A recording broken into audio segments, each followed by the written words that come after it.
Venkatappa Nayak sir ಅವರಿಂದ ಒಂದೆರಡು ಅಭಿಪ್ರಾಯಗಳನ್ನು ಹೇಳುವುದಕ್ಕೆ ಅಪೇಕ್ಷೆ ಪಟ್ಟಿದ್ದಾರೆ. ದಯವಿಟ್ಟು ಹೇಳಬೇಕಾಗಿ ಕೋರುತ್ತೇನೆ. ಇಂದು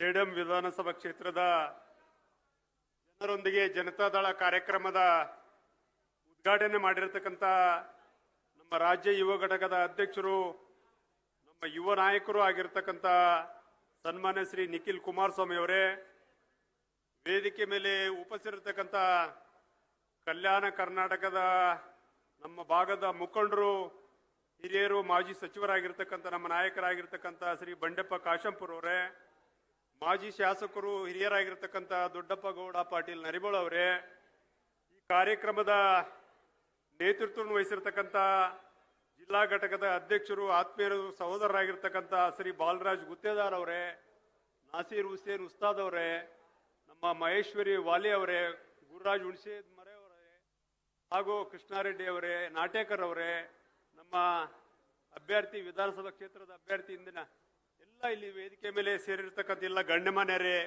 ತಾಲೂಕಾ ಅಧ್ಯಕ್ಷರೇ, ಯುವ ಘಟಕದ ಅಧ್ಯಕ್ಷರೇ, ಎಲ್ಲ ಪದಾಧಿಕಾರಿಗಳೇ, ಇಲ್ಲಿ ಸೇರಿರತಕ್ಕಂಥ ಎಲ್ಲ ಸೇಡಂ ತಾಲೂಕಿನಿಂದ ಆಗಮಿಸಿದಂಥ ಆತ್ಮೀಯ ಬಂಧುಗಳೇ, ನಿಮ್ಮೆಲ್ಲರಿಗೂ ಸಂಜೆಯ ವಂದನೆಗಳನ್ನ ಸಲ್ಲಿಸ್ತಾ ಇವತ್ತ ಜನರೊಂದಿಗೆ ಜನತಾದಳ ಕಾರ್ಯಕ್ರಮವನ್ನ ಇವತ್ತ ಸೇಡಂ ವಿಧಾನಸಭಾ ಕ್ಷೇತ್ರದಲ್ಲಿ ನಡೀತಾ ಇರತಕ್ಕಂಥದ್ದು ತಮಗೆಲ್ಲ ಗೊತ್ತಿರತಕ್ಕಂಥ ವಿಚಾರ. ಇವತ್ತ ಈಗ ತಾನೇ ಮಾತನಾಡಿರ್ತಕ್ಕಂಥ ನಮ್ಮ ಹಿರಿಯರಾಗಿರ್ತಕ್ಕಂಥ ಬಂಡೆಪ್ಪ ಕಾಶಂಪುರ್ ಅವರು 25 ವರ್ಷ ನಮ್ಮ ಪಕ್ಷ ಇವತ್ತ ರಚನೆಯಾಗಿ ಸ್ಥಾಪನೆ ಆಗಿ 25 ವರ್ಷ ತುಂಬತಕ್ಕಂಥ ಈ ಒಂದು ಸಂದರ್ಭದಲ್ಲಿ ನಮ್ಮ ಯುವ ನಾಯಕರಾಗಿರ್ತಕ್ಕಂಥ ನಿಖಿಲ್ ಕುಮಾರಸ್ವಾಮಿ ಅವರು ಜನರೊಂದಿಗೆ ಜನತಾದಳ ಕಾರ್ಯಕ್ರಮವನ್ನ ರಾಜ್ಯಾದ್ಯಂತ ಇವತ್ತ ಪ್ರವಾಸವನ್ನು ಹಮ್ಮಿಕೊಂಡಿದ್ದು ತಮಗೆಲ್ಲ ಗೊತ್ತಿರತಕ್ಕಂಥ ವಿಚಾರ. ಇವತ್ತ ನಮ್ಮ ರಾಯಚೂರು ಜಿಲ್ಲೆ ಮಾನವಿ, ಸಿಂಧನೂರು, ದೇವದುರ್ಗದಲ್ಲಿ ಸಹ ಈ ಒಂದು ಕಾರ್ಯಕ್ರಮವನ್ನು ನಡೆಸ್ತಕ್ಕಂಥ ಕೆಲಸ ಮಾಡಿದ್ದಾರೆ. ಈ ಗುಲ್ಬರ್ಗ ಜಿಲ್ಲೆಯಲ್ಲಿ ನಮ್ಮ ದೊಡ್ಡಪ್ಪ ಗೌಡರು ಇಲ್ಲಿ ಕುಂತಾರ, ಜೇವರಿಗೆಯಲ್ಲಿ ಸಹ ಜನರೊಂದಿಗೆ ಜನತಾದಳ ಕಾರ್ಯಕ್ರಮವನ್ನು ನಡೆಸಿ ಇವತ್ತ ಸೇಡಂಗೆ ಆಗಮಿಸ್ತಕ್ಕಂಥ ಕೆಲಸ ಇವತ್ತ ಮಾಡ್ತಾ ಇದ್ದಾರೆ ಎಂಬ ಮಾತುಗಳನ್ನ ತಮ್ಮ ಗಮನಕ್ಕೆ ತರಬಯಸಿ, ಇವತ್ತ ಜನರೊಂದಿಗೆ ಜನತಾದಳ ಕಾರ್ಯಕ್ರಮ ನಮ್ಮ ಪಕ್ಷ ರಚನೆಯಾಗಿ 25 ವರ್ಷದಲ್ಲಿ ಸನ್ಮಾನ್ಯ ನಮ್ಮ ನಾಯಕರಾಗಿರ್ತಕ್ಕಂಥ ರಾಷ್ಟ್ರ ಅಧ್ಯಕ್ಷರಾಗಿರ್ತಕ್ಕಂಥ ಮಾಜಿ ಪ್ರಧಾನಿಗಳಾಗಿರ್ತಕ್ಕಂಥ HD ದೇವೇಗೌಡರ ಸಾಹೇಬರು ಇವತ್ತ ಈ ಪಕ್ಷವನ್ನ ಸ್ಥಾಪನೆ ಮಾಡಿ 1994ರಲ್ಲಿ ಈ ರಾಜ್ಯಕ್ಕೆ ಮುಖ್ಯಮಂತ್ರಿಯಾಗಿ ಏನೇನು ಕೊಡುಗೆಗಳನ್ನು ಕೊಟ್ಟಿದ್ದಾರೆ ನಿಮ್ಗೆಲ್ಲ ಗೊತ್ತಿರತಕ್ಕಂಥ ವಿಚಾರ. ಇವತ್ತ ಮಹಿಳೆಯರಿಗೆ ನೀವು ನೋಡ್ತಾ ಇದ್ದೀರಿ, ಮೊನ್ನೆ 33% ಮೀಸಲಾತಿ ಸನ್ಮಾನ್ಯ ದೇವೇಗೌಡ ಸಾಹೇಬರು ಮುಖ್ಯಮಂತ್ರಿ ಇದ್ದಾಗ ಇವತ್ತ ಸ್ಥಳೀಯ ಸಂಸ್ಥೆ ಚುನಾವಣೆಯಲ್ಲಿ 50% ಮೀಸಲಾತಿನ ಕೊಡ್ತಕ್ಕಂಥ ಕೆಲಸ ಸನ್ಮಾನ್ಯ ದೇವೇಗೌಡರು ಅಂದಿನ ದಿನಗಳಲ್ಲಿ ಮಾಡಿದ್ದಾರೆ ಎಂಬ ಮಾತುಗಳನ್ನ ಬಹಳ ಹೆಮ್ಮೆಯಿಂದ ಸಂತೋಷದಿಂದ ಹೇಳಲಿಕ್ಕೆ ಇಷ್ಟಪಡ್ತಾ ಇದ್ದೀವಿ. ಇವತ್ತು ಸನ್ಮಾನ್ಯ ಕುಮಾರಸ್ವಾಮಿ ಅವರು ಈ ರಾಜ್ಯಕ್ಕೆ ಬಂಡೆಪ್ಪ ಕಾಶಂಪುರ್ ಅವರು ಹೇಳಿದಾಗ 2006ರಲ್ಲಿ ಮುಖ್ಯಮಂತ್ರಿ ಆಗಿದ್ರು, 25,000 ಸಾಲ ಮನ್ನಾ ಮಾಡಿದ್ರು. 2018ರಲ್ಲಿ ನಾವು ಶಾಸಕರಾಗಿದ್ದೀವಿ, 38 ಜನ ಶಾಸಕರು ಇವತ್ತು ನಾವು ಶಾಸಕರಾಗಿದ್ದೀವಿ. ನಾವು ಯಾರು ಇವತ್ತ ಕುಮಾರಸ್ವಾಮಿ ಅವರು 2018ಕ್ಕಿಂತ ಮುಂಚೆ ಇವತ್ತ ಮಾಜಿ ಮುಖ್ಯಮಂತ್ರಿಗಳಾಗಿದ್ರು. ಅವರು ಸಿಂಧನೂರಿನಲ್ಲಿ ನಮ್ಮ ನಾಡುಗೌಡರು ಒಂದು ರೈತರ ಸಮಾವೇಶ ಮಾಡಿದ್ರು.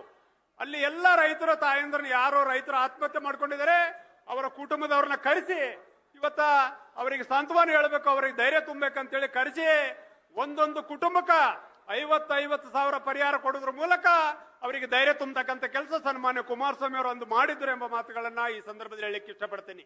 ಅದಾದ್ಮೇಲೆ ಈ ರಾಜ್ಯಕ್ಕೆ ಕುಮಾರಸ್ವಾಮಿ ಅವರು ಮುಖ್ಯಮಂತ್ರಿ ಆದ್ರು.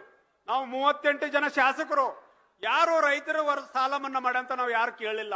ಆದ್ರೆ ಕುಮಾರಸ್ವಾಮಿ ಅವರು ರೈತರು ಬಹಳ ಸಂಕಷ್ಟದಲ್ಲಿದ್ದಾರೆ, ಅವ್ರಿಗೆ ಏನಾದ್ರೂ ಶಕ್ತಿ ತುಂಬಬೇಕು, ಧೈರ್ಯ ತುಂಬಬೇಕಂತೇಳಿ ಒಂದು ದೃಢ ನಿರ್ಧಾರ ಮಾಡಿ ನಾವು ಯಾರು ಸಾಲ ಮನ್ನಾ ಮಾಡಂತ ಕೇಳಿಲ್ಲ. 25,000 ಕೋಟಿ ರೈತರ ಸಾಲ ಮನ್ನಾ ಮಾಡಿದ್ದು ತಮಗೆಲ್ಲ ಗೊತ್ತಿರತಕ್ಕಂಥ ವಿಚಾರ. ಇವತ್ತು ಇಂದಿನ ದಿನಗಳಲ್ಲಿ ನೀವು ನೋಡ್ತಾ ಇದ್ದೀರಿ, ಇವತ್ತು 5 ಗ್ಯಾರಂಟಿಗಳು, 5 ಗ್ಯಾರಂಟಿಯಿಂದ ನಮಗೆ ಏನ್ ಲಾಭ ಆಗ್ತಾ ಇದೆ, ಏನ್ ನಷ್ಟ ಆಗ್ತಾ ಅಂತೇಳಿ ಹಿರಿಯರಾಗಿರ್ತಕ್ಕಂಥ ಬಂಡೆಪ್ಪ ಕಾಶಂಪುರ್ ಅವರು ತಮ್ಮ ಮುಂದೆ ವಿಸ್ತಾರವಾಗಿ ಹೇಳಿದ್ದಾರೆ. ಇವತ್ತ ರೈತರು ಸನ್ಮಾನ್ಯ ಕುಮಾರಸ್ವಾಮಿ ಅವರು ಇವತ್ತು ನೀವು ಯಾರ್ಯಾರು ಕುಮಾರಸ್ವಾಮಿ ಅವರು ಯಾರ್ಯಾರು ಕುಟುಂಬಕ್ಕೆ 50,000, 1 ಲಕ್ಷ, 1.5 ಲಕ್ಷ, 2 ಲಕ್ಷ ಸಾಲ ಮನ್ನಾ ಮಾಡಿದ್ದಾರೆ, ಅವ್ರ ಋಣ ತೀರಿಸತಕ್ಕಂಥ ಕೆಲಸ ನಿಮ್ಮ ಮೇಲಿದೆ. ಮುಂದಿನ ದಿನಗಳಲ್ಲಿ ಅದನ್ನ ತಲೆಯಲ್ಲಿ ಇಟ್ಕೊಂಡು ಬರೀ 2,000 ರೂಪಾಯಿಗೆ ನೀವು ಮರಳಾಗಬೇಡ್ರಿ, 2 ಲಕ್ಷ ನಿಮ್ಮ ರೈತರನ್ನ ಉಳಿಸ್ತಕ್ಕಂಥ ಕೆಲಸ ಸನ್ಮಾನ್ಯ ಕುಮಾರಸ್ವಾಮಿ ಅವರು ಏನ್ ಮಾಡಿದರೆ ಅದನ್ನ ತಲೆಯಲ್ಲಿ ಇಟ್ಕೊಂಡು ಮುಂದಿನ ದಿನಗಳಲ್ಲಿ ಜನತಾದಳ ಪಕ್ಷವನ್ನ ಬೆಂಬಲಿಸ್ತಕ್ಕಂಥ ಕೆಲಸ ತಾವು ಮಾಡಬೇಕಂತೇಳಿ ಈ ಸಂದರ್ಭದಲ್ಲಿ ಕೈ ಮುಗಿದು ಕೇಳ್ಕೊಳ್ತಾ ಸನ್ಮಾನ್ಯ ಕುಮಾರಸ್ವಾಮಿ ಅವರು ಈ ರಾಜ್ಯಕ್ಕೆ ಈಗಾಗಲೇ ರಾಜ್ಯದಲ್ಲಿ ಬಹಳಷ್ಟು ಚರ್ಚೆ ನಡೆದಿದೆ. ಇವತ್ತ ಕಾಂಗ್ರೆಸ್ ಪಕ್ಷ 5 ಗ್ಯಾರಂಟಿ ನೀಡುವುದರ ಮೂಲಕ ರಾಜ್ಯದಲ್ಲಿ ಅಭಿವೃದ್ಧಿ ಮಾತ್ರ ಏನಿಲ್ಲ, ದೊಡ್ಡ ಸೊನ್ನೆ. ಇವತ್ತ ರೈತರು ಬಹಳ ಸಂಕಷ್ಟಕ್ಕೊಳಗಾಗಿದ್ದಾರೆ. ಅವರಿಗೆ ನೆರವಿಗೆ ಧಾವಿಸ್ತಕ್ಕಂಥ ಕೆಲಸ ಕಾಂಗ್ರೆಸ್ ಪಕ್ಷದ ಸಿದ್ದರಾಮಯ್ಯ ಡಿ ಕೆ ಶಿವಕುಮಾರ್ ಅವರ ನೇತೃತ್ವ ಸರ್ಕಾರ ಇವತ್ತು ಮಾಡ್ತಾ ಇಲ್ಲ ಎಂಬ ಮಾತುಗಳನ್ನ ತಮ್ಮ ಗಮನಕ್ಕೆ ತರಬಯಸ್ತಾ ಇದ್ದೀನಿ. ಈ ರಾಜ್ಯಕ್ಕೆ ಮತ್ತೆ 2028ರಲ್ಲಿ ರಾಜ್ಯಕ್ಕೆ ಮತ್ತೆ ಸಮ್ಮಿಶ್ರ ಸರ್ಕಾರದಲ್ಲಿ ಸನ್ಮಾನ್ಯ HD ಕುಮಾರಸ್ವಾಮಿ ಅವರು ಈ ರಾಜ್ಯಕ್ಕೆ ಮುಖ್ಯಮಂತ್ರಿ ಆಗೋದು 100ಕ್ಕೆ ಶತಸಿದ್ಧ ಎಂಬ ಮಾತುಗಳನ್ನ ಈ ಸಂದರ್ಭದಲ್ಲಿ ಹೇಳಲಿಕ್ಕೆ ಇಷ್ಟಪಡ್ತಾ ಇದ್ದೀನಿ. ಇವತ್ತ ನಮ್ಮ ಬಾಲರಾಜ್ ಗುತ್ತಿದಾರ್ ಅವರು ಹೇಳ್ತಾ ಇದ್ರು, ಬಾಲರಾಜ್ ಗುತ್ತಿದಾರ್ ಇವತ್ತು ಮದುವೆಗಳು ಬಹಳ ಇದ್ದಾವೆ, ನೀವೇನು ಚಿಂತೆ ಮಾಡೋದ ಅವಶ್ಯಕತೆ ಇಲ್ಲ. ನಿಮ್ಮ ಇಲ್ಲಿನ ಶಾಸಕರು ನಮ್ಮ ಶರಣ್ ಪ್ರಕಾಶ್ ಪಾಟೀಲ್ ಅವರು, ರಾಯಚೂರು ಜಿಲ್ಲಾ ಉಸ್ತುವಾರಿ ಮಂತ್ರಿಗಳವರು, ನಮ್ಮ ಕೊಡಗಿನ ಉಸ್ತುವಾರಿ ಮಂತ್ರಿಗಳು ಬೋಸರಾಜ್ ಅವರು, ಇವತ್ತು ಇಬ್ಬರು ನಮ್ಮ ರಾಯಚೂರು ಉಸ್ತುವಾರಿ, ಕೊಡಗಿನ ಉಸ್ತುವಾರಿ ಮಂತ್ರಿ ಬೋಸರಾಜ್ ಅವರು ಮಾನವ ಉಸ್ತುವಾರಿ ಸಚಿವರು ಸಹ ಆಗಿದ್ದಾರೆ.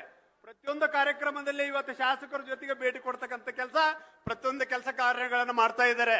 ಆದ್ರೆ ಇಷ್ಟು ಸಚಿವರು ಇಬ್ಬರು, ಶರಣ್ ಪ್ರಕಾಶ್ ಪಾಟೀಲ್ ಅವರು, ಬೋಸರಾಜ್ ಅವರು, ಅಂಪೈ ಸಾವ್ಕಾರ್ ಅವರು ಶಾಸಕರು ಎಲ್ಲರೂ ಸೇರಿ ಏನ್ ಮಾಡಿದ್ದಾರೆ ರಾಯಚೂರಲ್ಲಿ ಅಂದ್ರೆ ಇವತ್ತ ಬೇಸಿಗೆಯಲ್ಲಿ ಬಹಳ ಕಷ್ಟವನ್ನ ರೈತರು ಇವತ್ತ ಜನರು ಸಾರ್ವಜನಿಕರು ಅನುಭವಿಸ್ತಾ ಇದ್ದಾರೆ.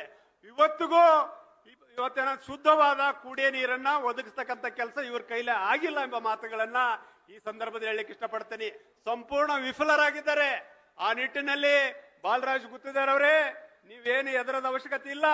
ಇವತ್ತ 2000 ಏನಪ್ಪಾ ಅಂದ್ರೆ ಬೋಸರಾಜ್ ಅವರು ಮಾನವಿಗೆ 2 ಸಾರಿ ಶಾಸಕರಾಗಿದ್ರು, ಅಂಪೈ ಸಾವ್ಕಾರ್ ಅವರು 2 ಸಾರಿ ಶಾಸಕರಾಗಿದ್ರು, 4 ಸಾರಿ ಕಾಂಗ್ರೆಸ್ ಪಕ್ಷದ ಶಾಸಕರು. 2018ರಲ್ಲಿ ನಾನು ಸ್ಪರ್ಧೆ ಮಾಡಿದಾಗ ಅಂಪೈ ಸಾವ್ಕಾರ್ ಎಷ್ಟನೇ ಸ್ಥಾನಕ್ಕೆ ಹೋದ್ರು, ಕಾಂಗ್ರೆಸ್ ಶಾಸಕರು 4ನೇ ಸ್ಥಾನಕ್ಕೆ ಹೋದ್ರು. ಅವರು ಬರೀ 28,000 ಮತಗಳು 4ನೇ ಸ್ಥಾನಕ್ಕೆ ಹೋದ್ರು. ನೀವು ತಿಳ್ಕೋಬೇಕು. ಇವತ್ತ ಏನಪ್ಪಾ ಅಂದ್ರೆ ಜನರು ನಾವೇನ್ ಕೆಲಸ ಕಾರ್ಯಗಳನ್ನು ಮಾಡ್ತೀವಿ ನಮ್ ಜೊತೆಗೆ ಸ್ಪಂದಿಸ್ತಕ್ಕಂಥ ಕೆಲಸ ಮಾಡ್ತಾರೆ. ಬಾಲರಾಜ್ ಗುತ್ತಿದಾರ್ ಅವರೇ, ಇನ್ನು ಯುವಕರಿದ್ದಾರೆ, ಖಂಡಿತವಾಗಿ ಬಾಲರಾಜ್ ಗುತ್ತಿದಾರ್ ಅವರು ಎಲ್ಲಾ ಜಾತಿ ಜನಾಂಗದವ್ರ ಜೊತೆಗೆ ಒಡನಾಟವನ್ನು ಇಟ್ಕೊಳ್ತಕ್ಕಂಥ ಕೆಲಸ ಇವತ್ತು ಮಾಡ್ತಾ ಇದ್ದಾರೆ. ಮುಂದಿನ ದಿನಗಳಲ್ಲಿ ಉಜ್ವಲವಾದ ಅವರಿಗೆ ಭವಿಷ್ಯ ಇದೆ. ಇವೊಬ್ಬ ಹಿಂದುಳಿದ ವರ್ಗಗಳ ಮುಖಂಡ, ನಮ್ಮ ಭಾಗದ ಏನಪ್ಪಾ ಅಂದ್ರೆ ಹೈದರಾಬಾದ್ ಕರ್ನಾಟಕದ ಹಿಂದುಳಿದ ವರ್ಗ ಮುಖಂಡರಾಗಿರ್ತಕ್ಕಂಥ ಬಂಡೆಪ್ಪ ಕಾಶಂಪುರ್ ಅವರ ನೇತೃತ್ವದಲ್ಲಿ ನಾವು ವೆಂಕಟರಾವ್ ನಾಡಗೌಡರು, ನಮ್ಮ ದೊಡ್ಡಪ್ಪ ಗೌಡರು, ನಮ್ಮ ಗುರುಮಿಟ್ಟಿಕಲ್ಲಿನ ಶಾಸಕರಾಗಿರ್ತಕ್ಕಂಥ ನಮ್ಮ ಶರಣಗೌಡ ಕಂದಕೂರ್ ಅವರು ಎಲ್ಲರೂ ಇವತ್ತು ಬಂಡೆಪ್ಪ ಕಾಶಂಪುರ್ ಅವರ ನೇತೃತ್ವದಲ್ಲಿ ಪಕ್ಷವನ್ನ ಸಂಘಟಿಸ್ತಕ್ಕಂಥ ಬಲಿಷ್ಠಗೊಳಿಸ್ತಕ್ಕಂಥ ಕೆಲಸ ಇವತ್ತು ನಾವು ಮಾಡ್ತಾ ಇದ್ದೀವಿ. ಇವತ್ತ ಕಾರ್ಯಕ್ರಮ ಜನರೊಂದಿಗೆ ಜನತಾದಳ ಕಾರ್ಯಕ್ರಮ ಹಮ್ಮಿಕೊಂಡಿರ್ತಕ್ಕಂಥ ಉದ್ದೇಶ ಏನಿದೆಪ್ಪ ಅಂದ್ರೆ ನೀವೆಲ್ಲರೂ ಇವತ್ತ ತಾಲೂಕು ಅಧ್ಯಕ್ಷರಿರ್ಬೋದು, ಇವತ್ತ ಯುವ ಘಟಕದ ಅಧ್ಯಕ್ಷರಿರ್ಬೋದು, ವಿವಿಧ ಘಟಕಗಳ ಅಧ್ಯಕ್ಷರಿರ್ಬೋದು, ನೀವೆಲ್ಲರೂ ಪಕ್ಷದ ಕಾರ್ಯಕರ್ತರು ಇವತ್ತ ಜವಾಬ್ದಾರಿಯನ್ನ ತಗೊಂಡು ನಿಖಿಲ್ ಕುಮಾರಸ್ವಾಮಿ ಅವರು ಇಂಥ ಬಿರು ಬಿಸಿಲಿನಲ್ಲಿ ಇವತ್ತ ಬಂದು ಇವತ್ತ ಕೃಷ್ಣಾರೆಡ್ಡಿ ಅವರು ನಮ್ಮ ಕೋರ್ ಕಮಿಟಿ ಅಧ್ಯಕ್ಷರು, ಅವ್ರು ಕ್ಷಮಿಸಬೇಕು, ಅವ್ರು ಮರ್ತು ಬಿಟ್ಟೆ ನಾನು, ಕೋರ್ ಕಮಿಟಿ ಅಧ್ಯಕ್ಷರು ಹಿರಿಯರು, ನಾವು ಶಾಸಕರಾಗಿದ್ದಾಗ ಅವರು ಉಪಸಭಾಪತಿಗಳಾಗಿದ್ರು. ಅವರೆಲ್ಲರೂ ಬಂದಿದ್ದ ಉದ್ದೇಶ ಏನಂದ್ರೆ ಪಕ್ಷವನ್ನ ಹೈದರಾಬಾದ್ ಕರ್ನಾಟಕದಲ್ಲಿ ಸನ್ಮಾನ್ಯ ದೇವೇಗೌಡರು ಕುಮಾರಸ್ವಾಮಿ ಕಟ್ಟಿರ್ತಕ್ಕಂಥ ಜನತಾದಳ ಪಕ್ಷ ಬಲಿಷ್ಠವಾಗಿದೆ, ಇನ್ನೂ ಹೆಚ್ಚಿನ ರೀತಿಯಲ್ಲಿ ಸಂಘಟನೆ ಮಾಡಬೇಕೆಂಬ ಉದ್ದೇಶದಿಂದ ಇವತ್ತು ಬೆಂಗಳೂರಿನಿಂದ ಇಲ್ಲಿವರೆಗೂ ಬಂದು ಸಂಘಟಿಸ್ತಕ್ಕಂಥ ಕೆಲಸ ಮಾಡ್ತಾ ಇದ್ದಾರೆ. ಆ ನಿಟ್ಟಿನಲ್ಲಿ ನೀವೆಲ್ಲ ನಿಮ್ಮ ಕೆಲಸ ಕಾರ್ಯಗಳನ್ನು ಅರ್ಥ ಮಾಡಿಕೊಂಡು ಮುಂದಿನ ದಿನಗಳಲ್ಲಿ ಬಾಲರಾಜ್ ಗುತ್ತಿದಾರ್ ಅವರಿಗೆ ಜನತಾದಳ ಪಕ್ಷಕ್ಕೆ ಶಕ್ತಿ ತುಂಬತಕ್ಕಂಥ ಕೆಲಸ ನೀವೆಲ್ಲರೂ ಸೇರಿ ಮಾಡಬೇಕಂತೇಳಿ ಕೇಳ್ಕೊಂಡು ತಮ್ಮೆಲ್ಲರಿಗೂ ಒಂದಿಸಿ ನನ್ನ ಮಾತುಗಳು ಮುಗಿಸ್ತೇನೆ. ಜೈ ಹಿಂದ್, ಜೈ ಕರ್ನಾಟಕ ಮಾತೆ.